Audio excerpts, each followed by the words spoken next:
أعوذ بالله من الشيطان الرجيم. بسم الله الرحمن الرحيم.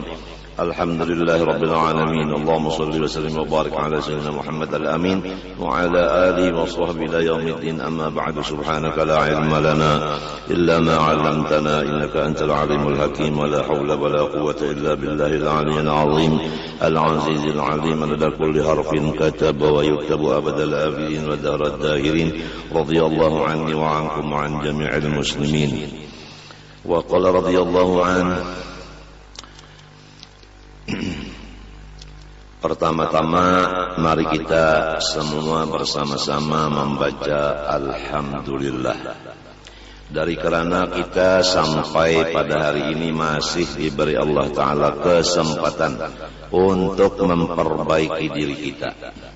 Tinggal beberapa hari lagi kita akan menemui malam nisfu Sya'ban yang insya Allah Ta'ala jatuh pada malam Sabtu di hadapan ini.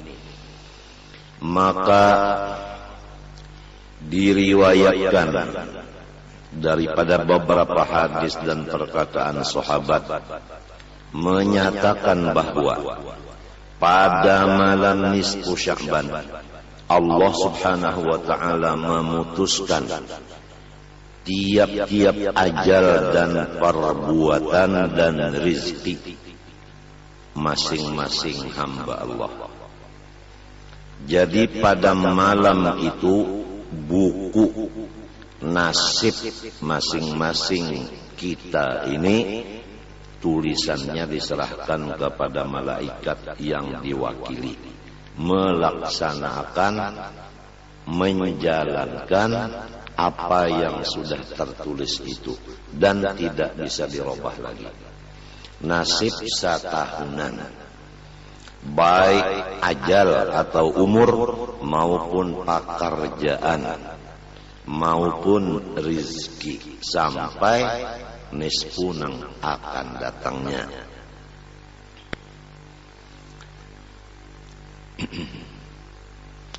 Adapun orang-orang yang tidak mendapat keampunan dan rahmat dan tidak diterima permohonan atau doanya oleh Allah, yaitu pertama,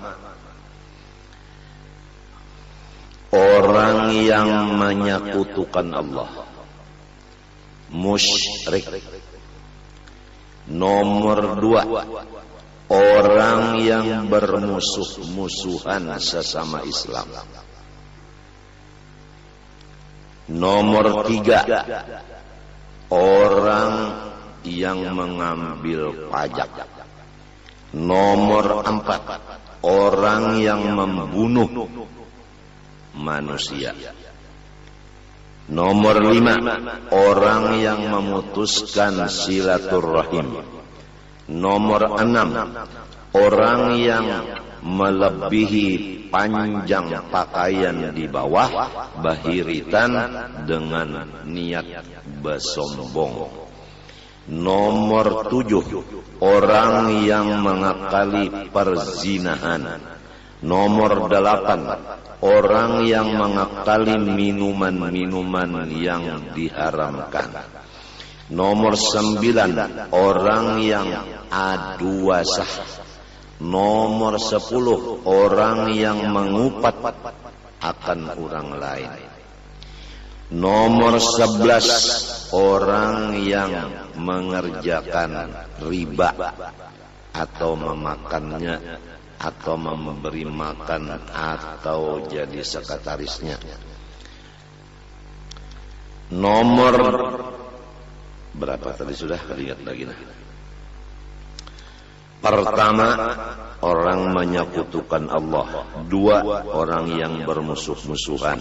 Tiga, orang yang mengambil pajak. Empat, membunuh. Lima, memutuskan rahim. Enam, memakai pakaian yang lebih di bawah dari buku lali dengan niat bersombong-sombong. Nomor 7, mengakali perzinahan.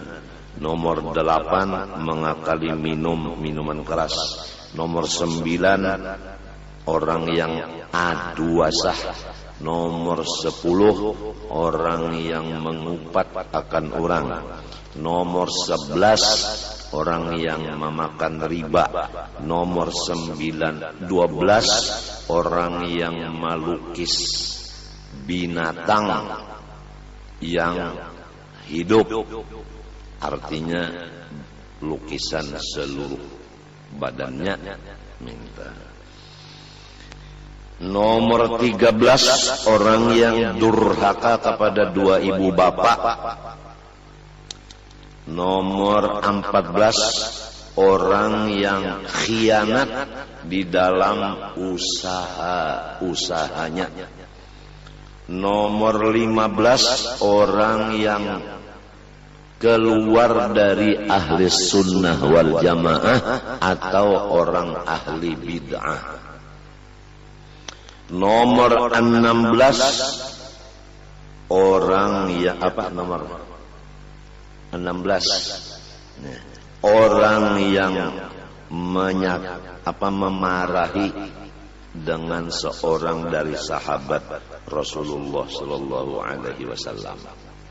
Maka semua itu tidak mendapat keampunan, tidak dapat rahmat, tidak dikabulkan doanya di malam itu, terkecuali dia illa an yatanassala min dambih, kecuali ia melepaskan dirinya dari dosa-dosanya yang di atas tadi.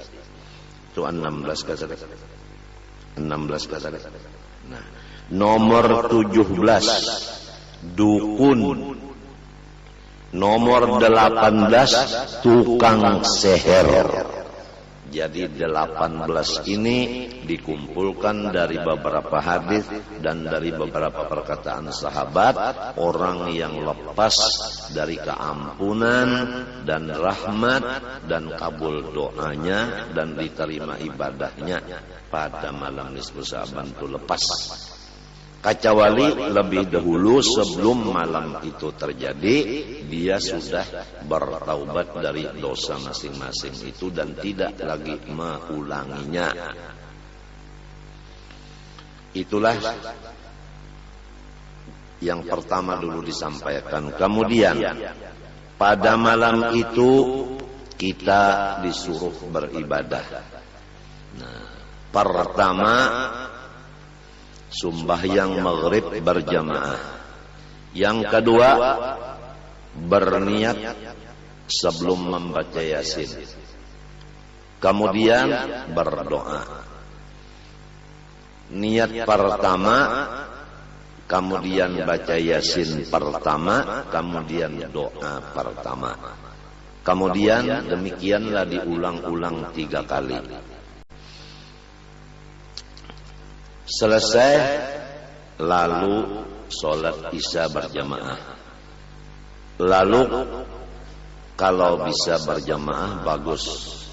Kalau kadang masing-masing sholat tasbih 4 rakaat.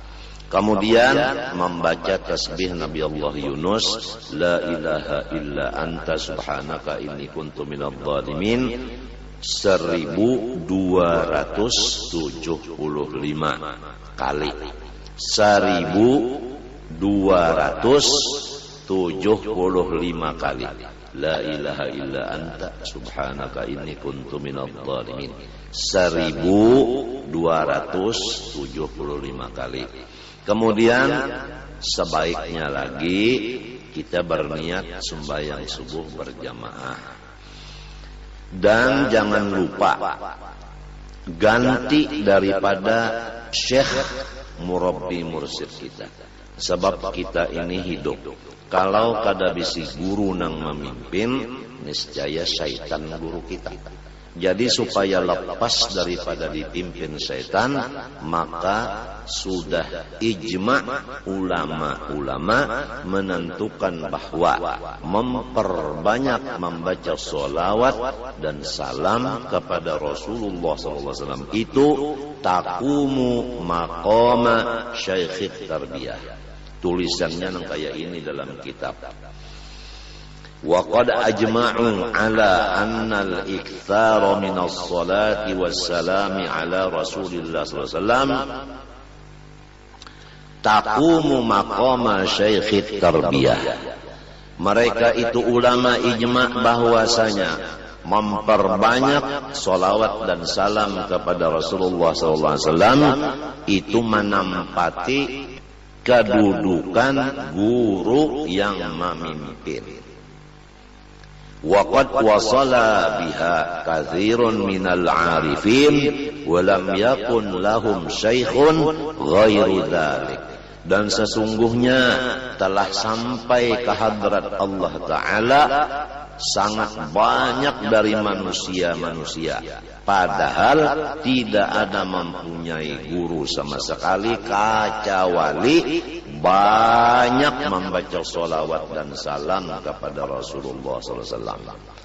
Jadi ringkasnya, memperbanyak sholawat dan salam kepada Rasulullah itu adalah guru yang memimpin kita. Maka sayangilah guru kita itu, yaitu sholawat dan salam tadi.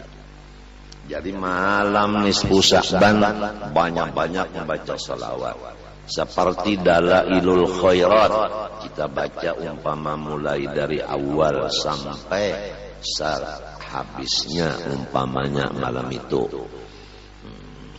Tapi jangan lupa bahwasanya kita mempunyai kewajiban mutlak atau fardu ain, ada kewajiban lawan mata. Jadi mata kita diberi dua, hakinya guring. Ingat akan berataanlah, guring dijaga, makan diperhatikan, minum juga. Ingatkanlah, jangan makan minum guring kada tapi diperhatikan. Kalau kurang makan kurang minum kena garing pian, penyakit mah lawan ginjal. Namun kurang guring kena pian kegilaan. Itu jaga banarah, jaga. Karena iblis itu disuruhnya kita banyak-banyak beribadat. Jadi lalu makan kada urus, guring kada urus, minum kada urus, akhirnya tatawa sarongonan. Itu tujuan setan itu. Sebab tipu daya setan mengganggu kita dengan kada kawan dihitung. Malah di kitab ulun pernah membaca bilang-bilangan tipu daya setan mengganggu kita ini supaya sasar sebilang-bilang napasnya makhluk Allah. Jadi kalau kada Tuhan yang menolong kita ini sasar. Nah, oleh sebab itu banyaki sholawat kepada Nabi. Dan urusan-urusan yang bakal memanaskan pikiran jauhkanlah. Sebab apabila panas itu adalah setan. Sebab setan itu api itu kadang-kadang dingin, semuanya panas. Jadi kurang guring jadinya panas, kurang makan kurang minum jadinya panas. Nah itu. Kemudian nang sebuting pulang pasan, jangan sakit hati. Lamun sakit hati, baik sakit beranak daripada sakit hati. Nah, apabila sakit hati, bahayanya kegilaan juga, kena. Lalu lamunnya kegilaan, gara-gara umpat mengaji di sekumpul jadi gila. Padahal kadanya mintu pang. Nang jadi kalau nyata napa kata utang ka banyak. Bini kah kada masih sakit hati atawa nang tadi anu guring kurang benar, makan minum kurang benar. Nah itu lalu pina balain pada orang banyak. Nah itu jadi dijaga benar itu tah. Itu nang anunya penting-pentingnya aja tah. Nang pentingnya sholawat banyaki, kemudian nang menyebabkan panas-panas itu dijauhi, seperti kurang makan, kurang minum, kurang guring, dan jangan sakit hati. Nang 18 perkara tadi kalau kita takana misalnya durhaka lawan ibu bapak atau ada tapaut sesama kita, ya kah? Kada baakuran. Nah, sebelum malam nisfu kita baakuran bahabisan dulu. Babo berasih dulu. Kalau misalnya guru usuk, misalnya lawan guru masdar, lawan guru anang antung, tabalujur ditakdirakan misalnya bemadu. Jadi nang betigan itu baakuran, bemadu nih baakuran. Lamun madu telah timbulnya di wanyi itu nya bakal rubutnya di sebuah rumah bakal rubut aja nya wanyi itu. Jadi lamun wanyinya bakal rubut kenapa madunya kada mau?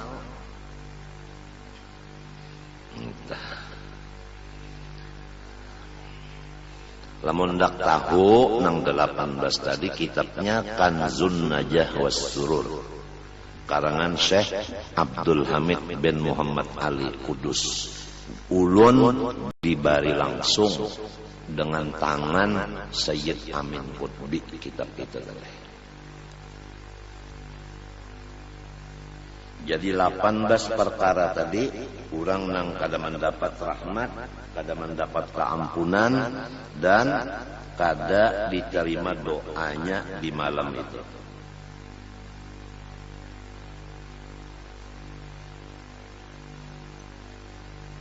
Adang dulu lah, kehilangan lah.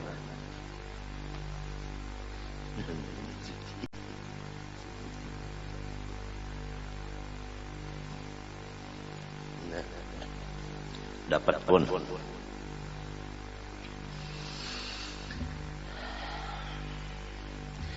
Lalu di dalam hadis disebutkan bahwasanya ada 5 malam nang doa kada pernah ditolak oleh Allah Ta'ala semalaman, mulai maghrib sampai subuh semalaman. Lalu pukul berapa aja kada bisa ditolak doa 5 malam. Pertama malam Jumat,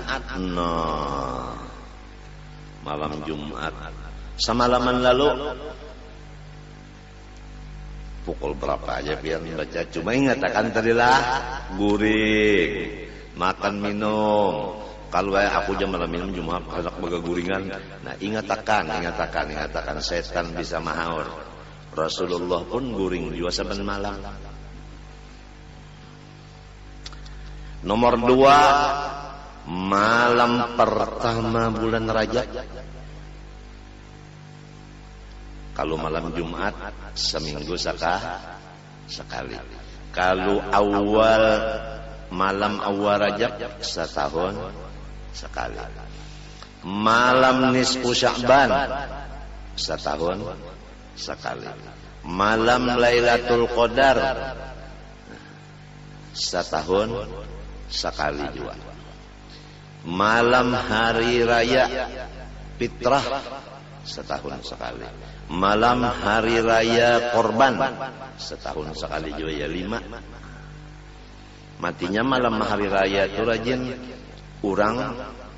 rajin semalaman berdoa aja. Kada ada orang malam hari raya nang bata tembakan. Bujur kada. Apalagi di Martapura, Surambi Makkah, daerah Datuk Kalampayan, Khalifah Syekh Seman. Hebat berataan malam hari raya orangnya beribadat semuanyaan. Kada ada nang bata tembakan, kada ada. Bujur kada polisi? Bujur kah? Oh, semalaman ba ibadat saja kada bata tembakan ampihan sudah. Nang bata tembakan itu lain. Nang bacucul sakalian marcun tu lain. Itu hanya Tionghoa. Itu kadada. Bulan Ramadan orang tarawih berataan, baca Quran tadarus berataan, kadada nang maanu marcun, kadada nang anuan bertembakan buluh, kadada malam-malamnya.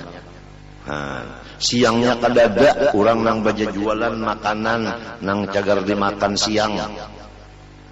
Warung-warung tutup semuanya, bujur kada. Apalagi di Martapura takunakan non kepala pasar, kada orang berjualan. Ulun kada bisa juga melihat orang berjualan sebab ulun dalam kamar aja.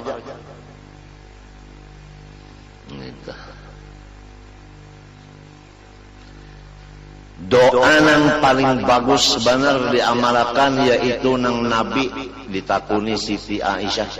Ujar Siti Aisyah, ya Rasulullah, lajari pangulun doa neh menjaga Lailatul Qadar neh. Oh kada gampangan. Nabi memberi bini sidin izin dari Allah, wahyu dari Allah, yaitu banyak-banyak membaca Allahumma innaka afuwun karimun tuhibbul afwa fa'fu anni. Allahumma innaka afuwun karimun tuhibbul afwa fa'fu anni. Allahumma ya Tuhanku ya Allah, innaka afuun, sebenarnya pian ini sangat pemaaf, karimun, sangat pamurah, tuhibbul afwa, cinta memberi maaf, fa'fu anni, maafkanlah segala dosa dan kesalahan hamba. Banyak-banyak membaca itu, apalagi waktu menjaga Lailatul Qadar. Nang biasanya Lailatul Qadar itu menurut beberapa hadis yaitu di malam ganjil sesudah 20 Ramadan. Ya rajin orang ta 21, 23, 25, 27, 29, lalu banyak benar orang rajin apa? Bersembahyangan hajat, sembahyang tasbih dan lain-lain ibadah, dan terutama lagi rajin pukul 2 malam memulainya. Kenapa? Karena mulai pukul 2 sampai subuh ngarannya sulusul lailil akhir, sepertiga malam nang di penghabisan.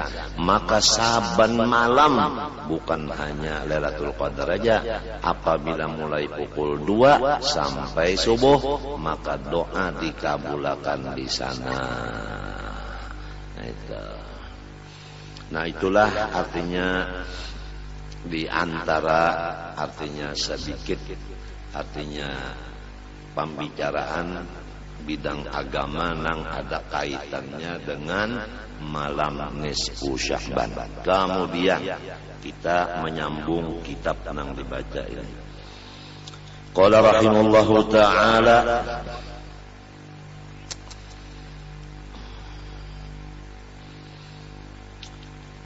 qauluhu ta'ala bal huwa ayatun bayyinatun fi suduril ladzina utul ilma.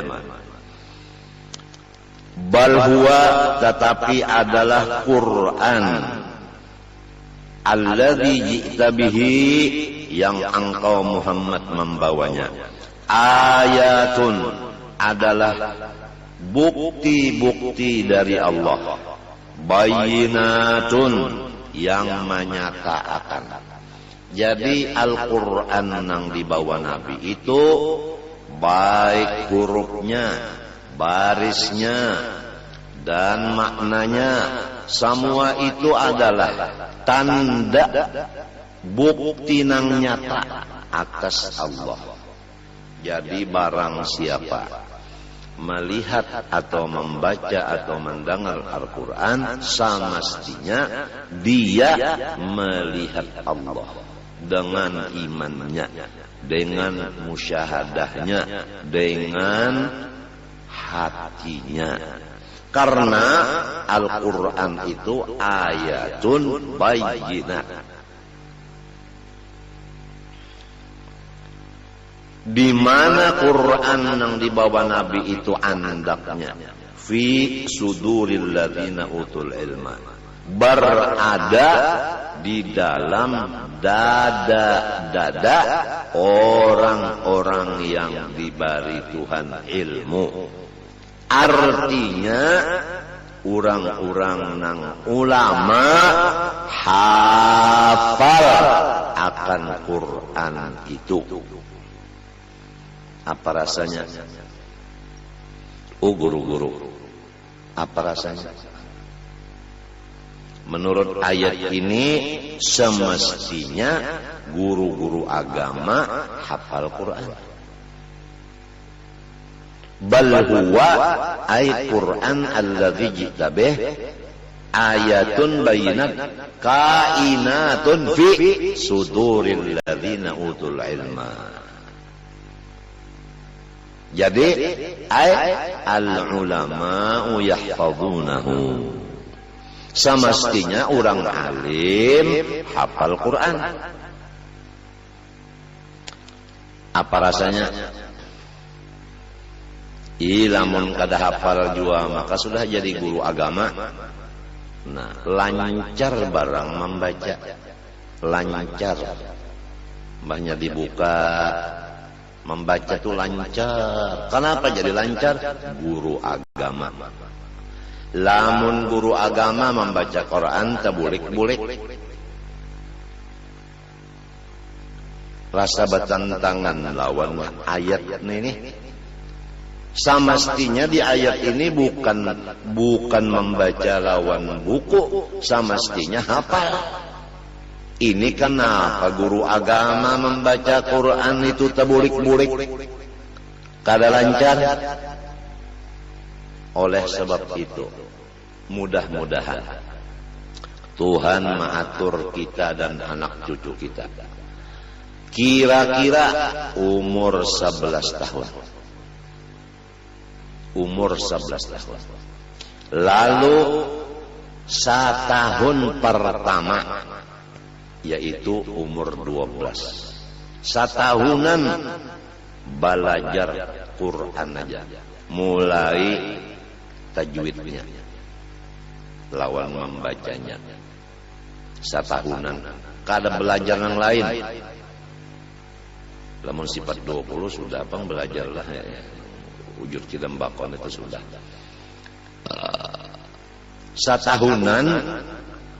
Jadi umur 12 tahun itu sudah bagus, sudah membaca Qurannya itu bagus sudah. Kada mau lagi huruf-hurufnya tersalah. Nang mana mat jaiz pas, nang mana mat wajib pas, nang mana mat adri sukun pas, nang mana mat tabi'i pas, nang mana ikhfa, nang mana idhar, nang mana iqlab, nang mana imalah pas, nang mana tashil pas. Kada sing salahan lagi waqaf ibtida sudah mengerti sebab mengaji satahunan siang malam tajwid aja umur 12 tahun. Berpindah umur 13 tahun belajar sorok. Satahunan insyaallah alim sorok. 13 sudah umur. Umur 14 mengaji nahu satahunan siang malam insyaallah alim nahu. Nah, umur 15 satahunan belajar bahasa Arab lugat insyaallah bisa. Lamun sudah nangka itu komplit Qurannya umur 12 sudah menguasai. Kemudian sorob sudah, nahu sudah, lugat sudah. Umur 16, 17, 18, 19, 20 membaca kitab gundul. 5 tahun insyaallah kawan jadi guru agama. Insyaallah asal waktu tadi diisi sebagaimana susunan yang demikian.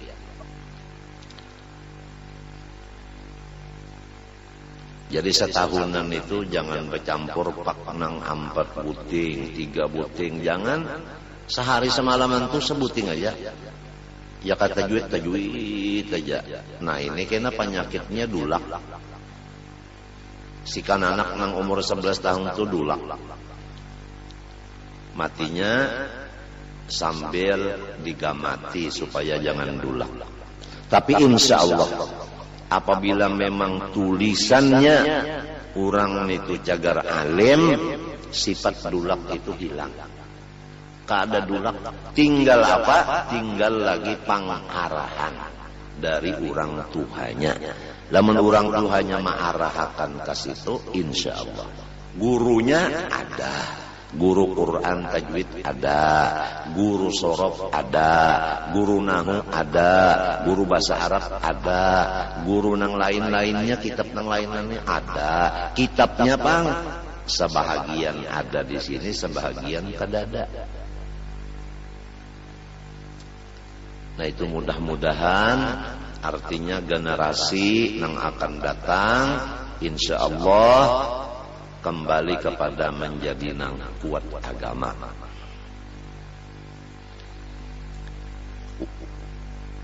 Wa qauluhu sallallahu alaihi wa alihi wasallam man hafizal qur'ana udridatin nubuwwatu baina jambaihi illa annahu la yuha ilaihi. Siapa-siapa nang dihafal ia akan Quran, niscaya dimasukkan pangkat kenabian di antara dua lambungnya.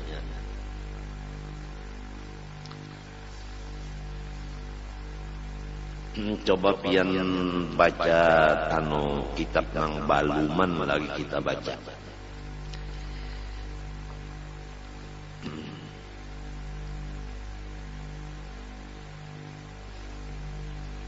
Adakah kitab ini nang sama nang cetakan kayak nang hijau tuh? Kitab nang hijau, cetakan hijau.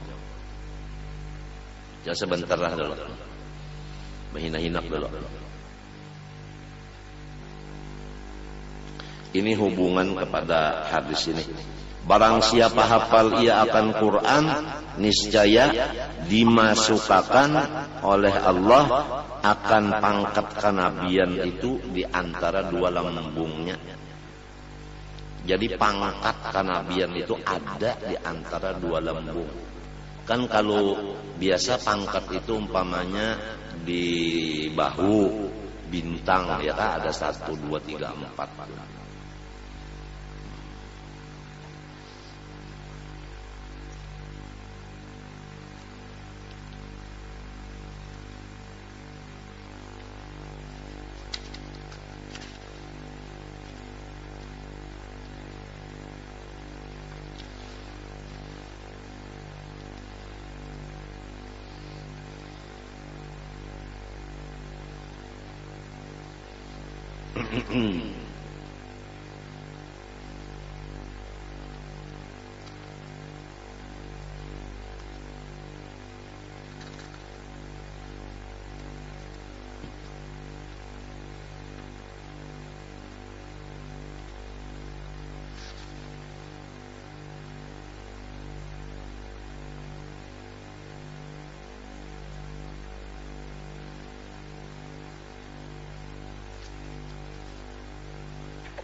Kalau di situ nang di Kayapian itu kira-kira nomor 36. Buka.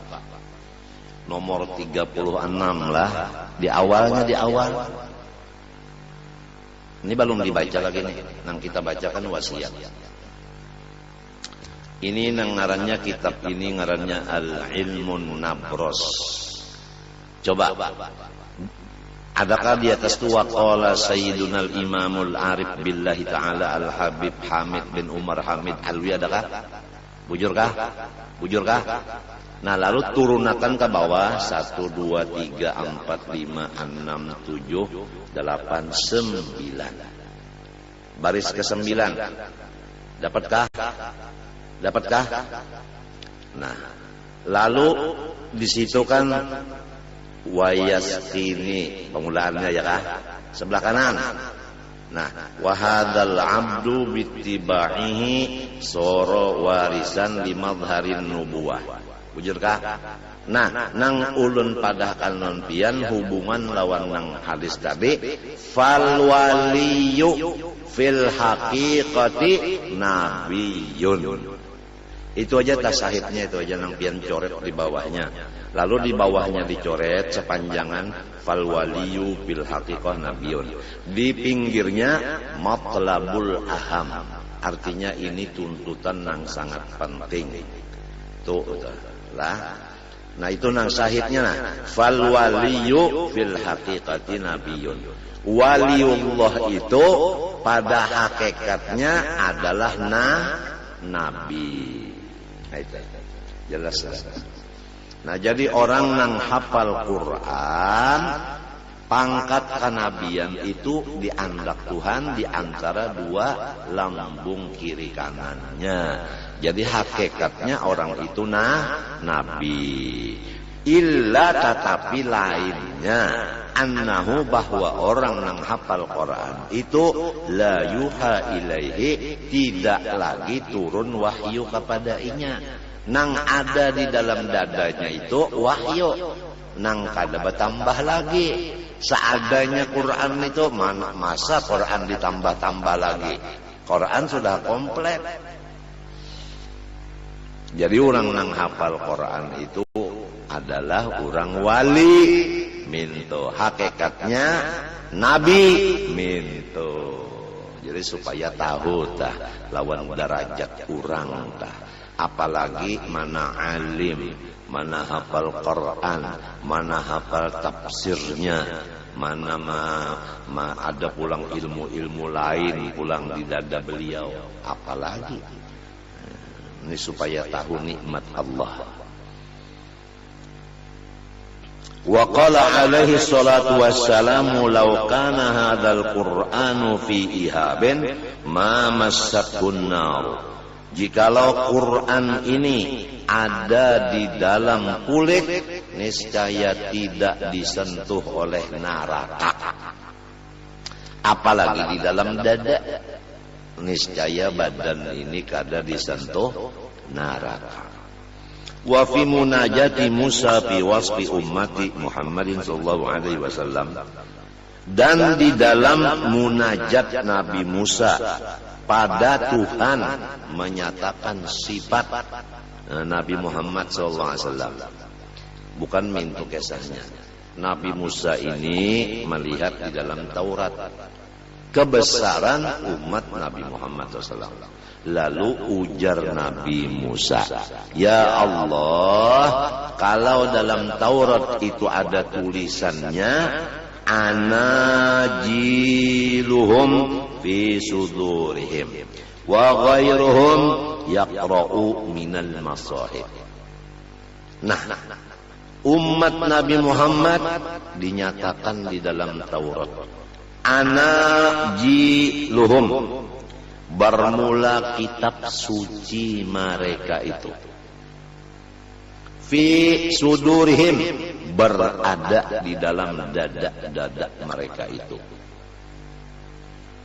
wa ghairuhum, adapun umat-umat yang lain, yaqra'u, membaca akan kitab, minal masahib, dengan memakai buku, artinya kada hafal. Nah, Nabi Musa melihat ini bahwa umat Nabi Muhammad ini hafal Quran, lalu ujar Nabi Musa, jadikanlah mereka itu umat ulun nang hafal akan kitab. Ujar Tuhan, hum ummatu Muhammad, itu umat Muhammad, bukan umat nyawa Musa. Syahidnya di sini umat Nabi nang sempurna hafal Quran. Nang kita pikirkan ini sudah hafal kada, lancar pulang kada. Ini nang dipikirkan. sarumahan pulang kada lancar, ini nang bahaya banget. Jadi mudah-mudahan adanya kitab-kitab nang dari Hadramaut ini sampai ke kita, masyarakat kita berubah menjadi bagus. Matinya ujar ulun tadi, alhamdulillah kita sama-sama membaca lawan muntung nang datang dari masing-masing, ada nang datang dari hati, ada nang dari utak.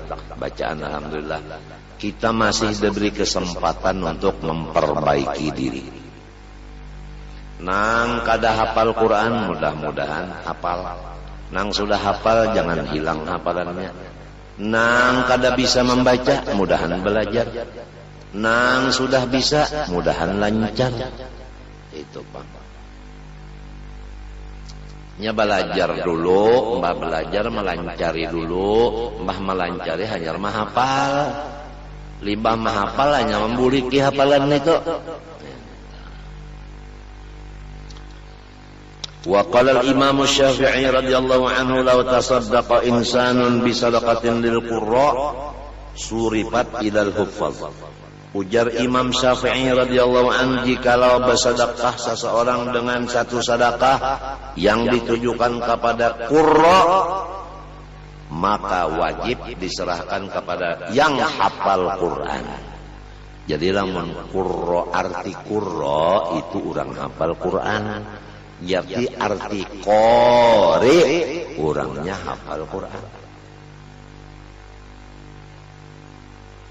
Sebab ujar Imam Syafi'i, apabila orang bersedekah diserahkan kepada qurra, wajib diserahkan kepada yang hafal Quran. Walau tasaddaqa bi sadaqatin li aqalin nas surifat ila zuhadi fid dunya.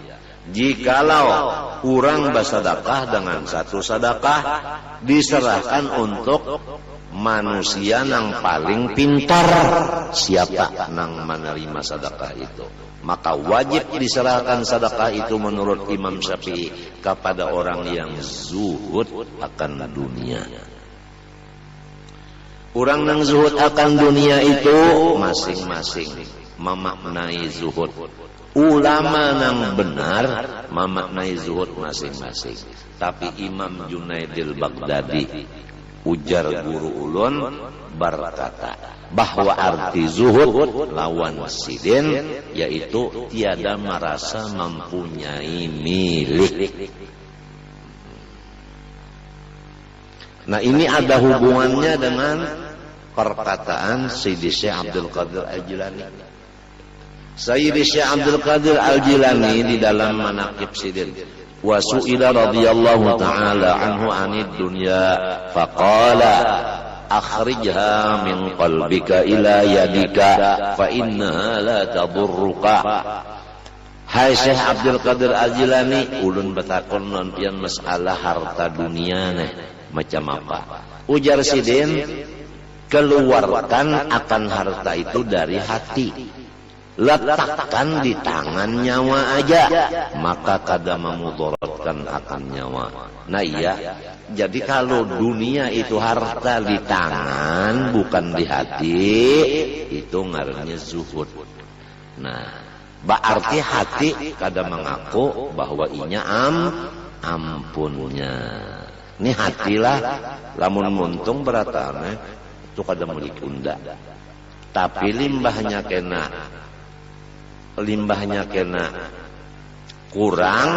kurang sedikit aja, lalu tak umut aja mandam. Nang biasa pendapatannya seharinya 1 juta, hari ini pendapatan 100.000 aja mau umut. Kenapa? 1.000 aja jalan pendapatan unda. Nah, kalau merasa inya nang ampunnya, berarti kada zuhud lagi ta. Jadi bukan orang nang zuhud itu kada bisi dunia. Lamun kada bisi dunia berarti lanjang budak teh. Salawar jangan bisi, baju jangan bisi, kopiah jangan bisi, rumah jangan bisi.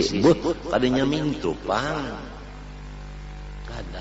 Asal jangan kabuat di dalam hati, mintu aja ta. Asal di tangan aja, munnya di tangan aja kan nyaman membagi-bagi ya. Kalau hanya di tangan nyaman aja membagi-bagi. Lamun di hati basalang ditabuk dulu anak mengeluarkan. Nyenang di hati tadi Quran sebukuan. Ada duit ini di tangan aja.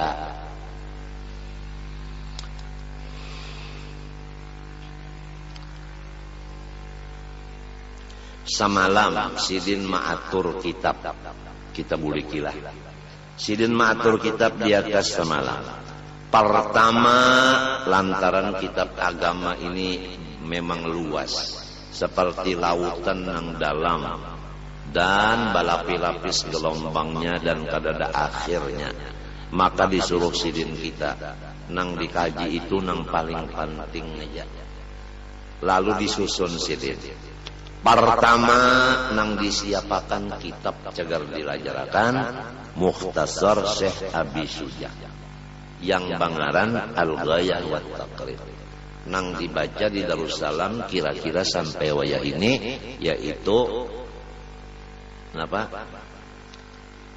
Al-Ghayah wa Taqrib, napa itu ngaranna itu ulun nang kada ingat lagi. Al-Ghayah wa Taqrib ini matannya Fathul Qorib. Fathul Qorib. Nah itu jadi kita tuh belajar itu tak Al-Ghayah wa Taqrib dulu menukar kitabnya cagar dibaca lawan guru. Nomor 2 Bidayatul Hidayah. Adapun Ghayah wa Taqrib karangan Abi Syuja Ahmad bin Husain Al-Asbihani. Adapun Bidayatul Hidayah yaitu karangan Imam Ghazali. Nang Malayunya disusun oleh Syekh Abdul Somad Palembang, dibari ngaran Hidayatus Salikin. Itu bisi kitab nyata. Bagus saja nang Bidayatul Hidayahnya bisi bahasa Arabnya, nang Hidayatus Salikin Malayunya bisi, gasan belajar. Jangan dibaca serongonan karena bisa salah cetak, labihan bisa, kurang bisa. Nah itu lamunnya labihan babahaya. Guru ulun bahari bakesah, ujar guru ulun kesah labihan. Nah ini kitab kada belajar kan. Wah ini kan banyak kalau buku orang berjual buku di pasar, banyak kita nukar buku, nukar kitab, baca serongonan. Bisa-bisa cetakannya labihan, bisa cetakannya kurang. Jadi jangan, harus baguru. Nah contohnya di dalam kitab situ ada hadis Nabi, innamas shalah bil qur, hanya saja sembahyang itu dengan tenang. Jadi Nabi menyuruh kita sembahyang itu tenang. Lantaran kitab hadisnya ini dimakan gagat, asal salah. Lantaran kitabnya ini tadi anu nang menulis tak kurang titik sebigi, salah ulun salah. Nang menulis tak kurang titik sebigi, lalu bacaannya innamas shalah bil far. Maknanya apa? Hanya saja disuruh sembahyang itu membawa tikus. Jadi orang yang membaca itu apabila hendak sembahyang cari tikus dulu. Ini akibat buku yang kada dilajarakan, dibaca serongonan. Mun kita melihat buku macam-macam, wah ini imong panglah. Tapi amun kita lihat kada baguru, nah ini nang bahayanya. Bahayanya ini nang kita nang rasa ada baganangan tak busiah tak salah. Kan namun baguru itu kitabnya insya Allah kada lebih kada kurang. Nang kedua pahamannya bujur. Sebab guru kurang nang ahlinya. Kada mungkin sidin memberi pahaman nang salah. Mun kita memaham sorong, malih orang alat kada cukup. Nang kedua guru ulun lekesah di dalam kitab hadis Nabi. Nah itu. Habbatun sauda syifa'un min kulli da. Bermula jintan hirang, obat bagi semua penyakit. Lalu orang ini membaca kitab. Sekalinya kitab itu kada belajar, dimakan gagat, lalu titiknya bertambah sebiji. Lalu maknanya, anu bacaannya hayyatun sauda, habbatun likulli da. Anu apa sifaun min kulli da. Bermula tadung nang hirang, obat bagi semua penyakit. Jadi inya lalu tambahan penyakit napa aja. Terus ada bisi sanatnya, mulai guru kita ka guru sidin lagi sampai kepada pangarang yaitu Syekh Ahmad bin Husin Al-Asbihani. Harus kitab itu ada bisi sanatnya. Jadi supaya guru ini mengambil lawan siapa? Lawan ini. Nang ini pang lawan ini. Lawan ini. Nang kayak sinapang juga senjata pistol. Ini dari mana? Oh dari dari mana? Sampai ke tokonya. Itu tokonya pulang. Di mana? Di sini. Siapa nak ampunnya? Si Ijai. Ijai ini orang mana? Sekumpul. Sekumpul itu siapa bupatinya? Si harus ada surat bupati. Memang bahwa Ijai ini guru. Nah, harus ada pulang surat situ Kapolres. Nah itu. Itu pulang naik ke atas ada pulang surat Kapolda. Hanyar naik pulang ke Kapolri. Hanya Kapolri pulang menaikkan. Lalu jelas bahwanya artinya senjata pistol ini. Nah, bujur-bujur hak milik guru Zain.